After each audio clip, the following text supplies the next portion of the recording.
Thank you, Lord. Kain muna tayo bago kayo dumaldal dyan. So, I was about to make another video habang kumakain. Sana, kasi meron akong ikikwento sa inyo habang kumakain. Pero sobrang hirap palang kumain habang nagsasalita.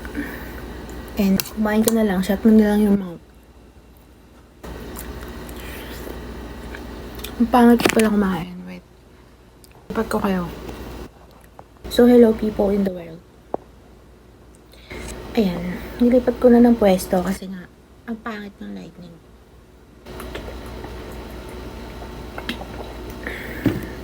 And ito pa. Habang kumakain. Tapos nagsasalita. Nawawalan ako ng gana kumain. Hindi ko nauubos yung pagkain.